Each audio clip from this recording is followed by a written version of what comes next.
नमस्कार दोस्तों, आप सभी का आपके अपनी यूट्यूब चैनल जीएस दरबार पे हार्दिक स्वागत है।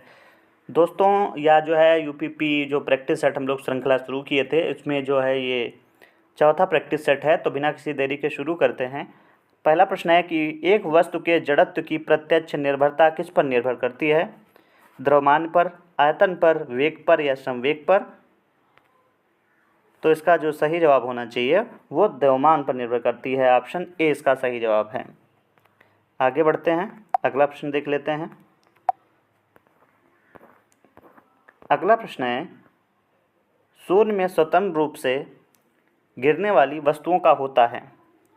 समान गति से होती है, समान त्वरण होता है, यह जो है समान वेग होता है या समान बल होता है? तो शून्य में स्वतंत्र रूप से गिरने वाली वस्तुओं का समान त्वरण होता है। तो इसका सही जवाब हो जाना चाहिए ऑप्शन बी इसका सही जवाब है। आगे बढ़ते हैं, अगला प्रश्न देख लेते हैं।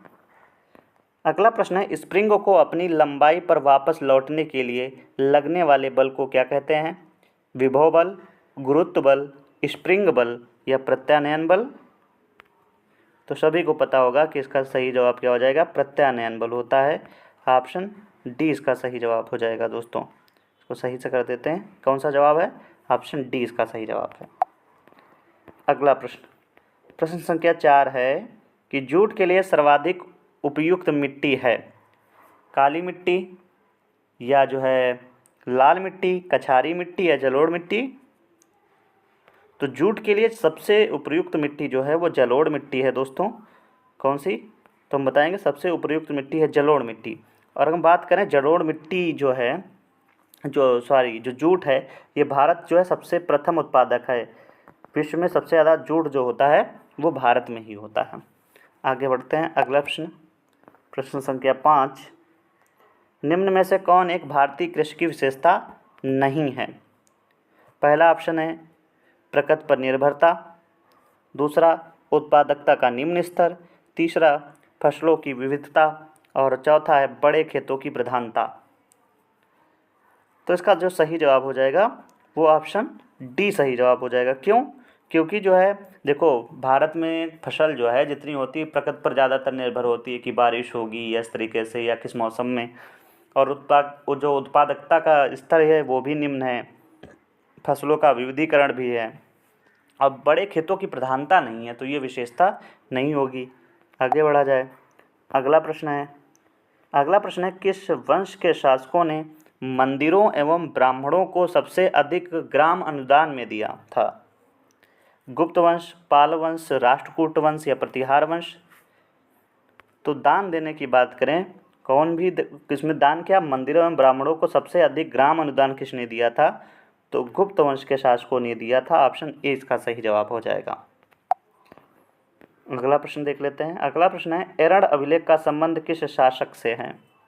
चंद्रगुप्त प्रथम, चंद्रगुप्त द्वितीय, भानुगुप्त या ब्रह्मगुप्त?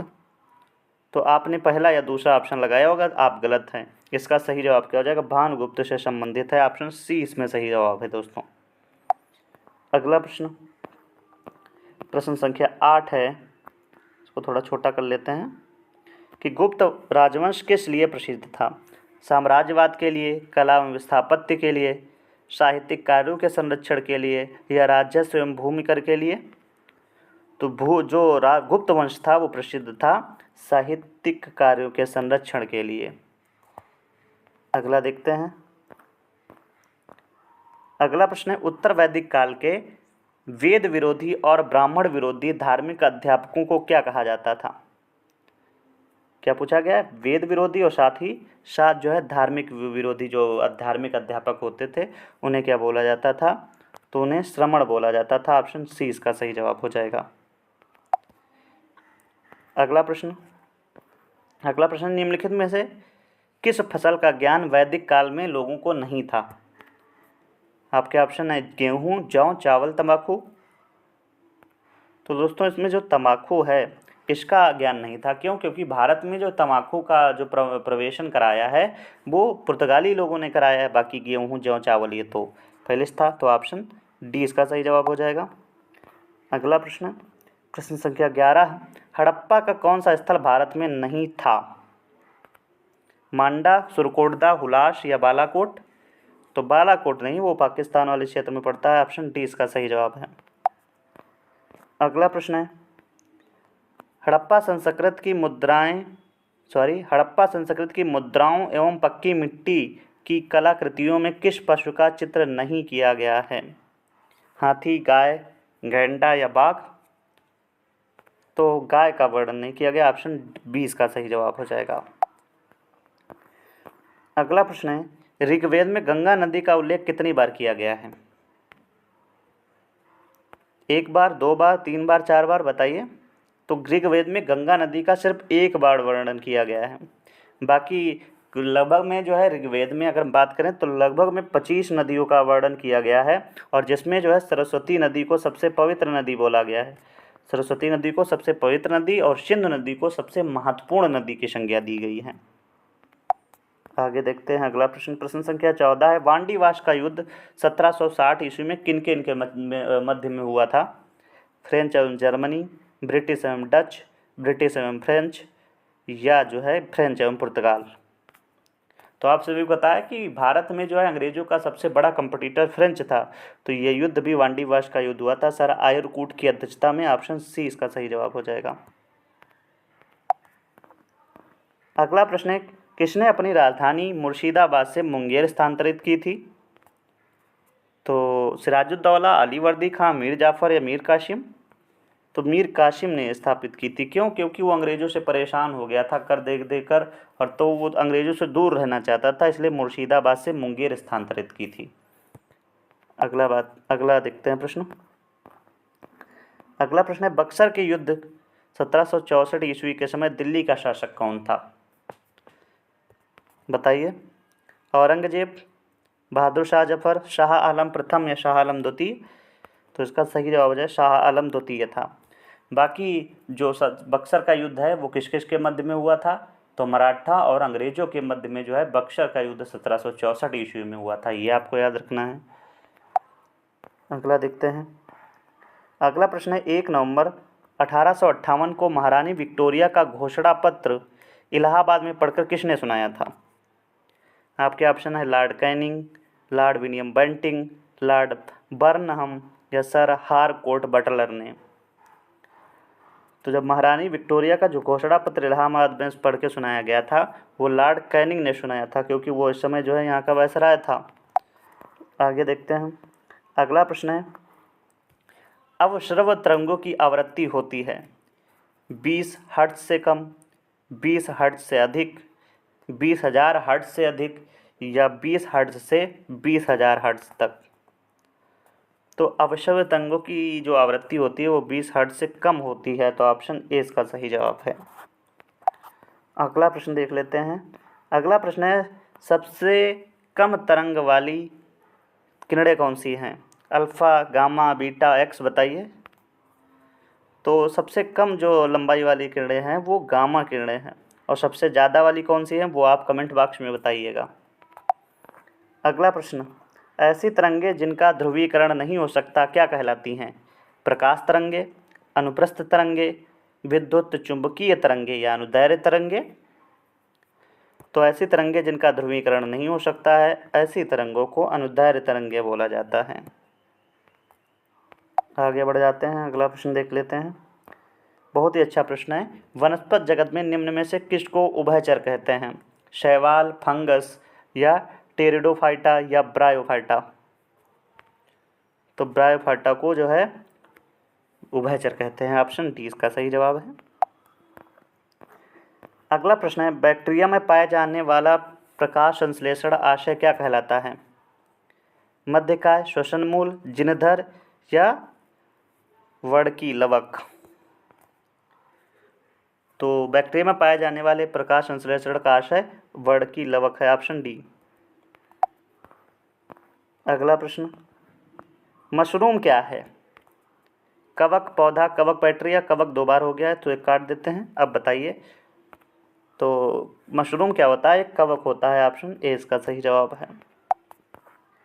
अगला प्रश्न करंट अफेयर से संबंधित है कि जुलाई 2024 में किस भारतीय खिलाड़ी को अंतर्राष्ट्रीय ओलंपिक समिति द्वारा ओलंपिक ऑर्डर से सम्मानित किया गया? पीवी सिंधु, अभिनव बिंद्रा, सचिन तेंदुलकर या साइना नेहवाल? तो जो अभिनव बिंद्रा थे इनको सम्मानित किया गया है, तो ऑप्शन 20 का सही जवाब है दोस्तों। आगे बढ़ते हैं। अगला प्रश्न है, संयुक्त राज्य अमेरिका में भारत के अगले राजदूत के रूप में किसे नियुक्त किया गया है? तरनजीत सिंह संधू, विनय मोहन क्वात्रा, एस जयशंकर या हर्षवर्धन श्रृंखला? तो हर्षवर्धन श्रृंखला नहीं है। कौन इसका सही जवाब है? विनय Mohan Kwatra, option B.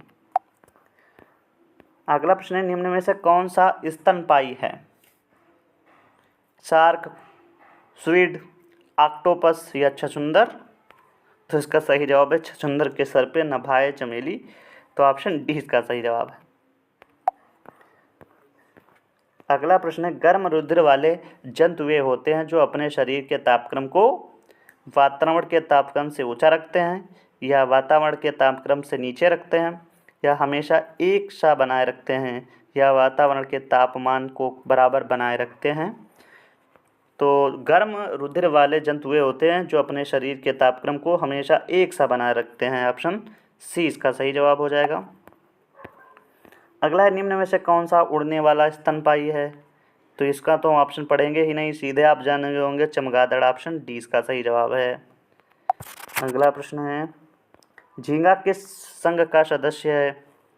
Annelida, Arthropoda, Porifera, Crustacea? तो इसका सही जवाब हो जाएगा आर्थ्रोपोडा। आर्थ्रोपोडा में जैसे दीमक आता है, मकड़ी आता है, ये सब जो है झींगा हो गया, ये सब आर्थ्रोपोडा संघ में आते हैं। अगला है, पंचायती राज विषय है राज्य सूची में से संबंधित या समवर्ती या केंद्र सूची या विशेषाधिकार की सूची? तो पंचायती राज राज्य सूची से संबंधित है, ऑप्शन डी इसका सही जवाब हो जाएगा। अगला प्रश्न, निम्न में से समवर्ती सूची का विषय नहीं है? समाचार पत्र, परिवहन नियोजन, कारखाना या लोक स्वास्थ्य? समवर्ती सूची का मतलब है केंद्र राज्य दोनों का हस्तक्षेप होगा, तो लोक स्वास्थ्य हो जाएगा ऑप्शन। इसका जो सही जवाब हो जाएगा ऑप्शन डी इसका सही जवाब है।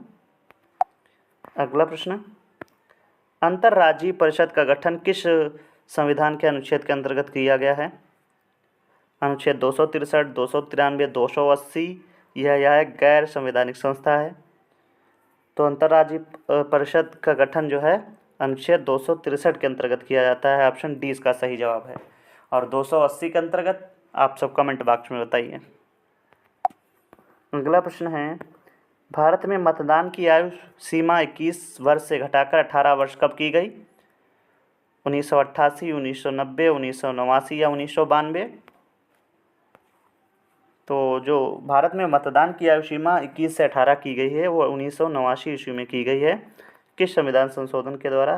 तो 61वें संविधान संशोधन के द्वारा ये किया गया था। अगला प्रश्न है, विधान परिषद का सदस्य बनने के लिए निर्धारित न्यूनतम आयु क्या होनी चाहिए?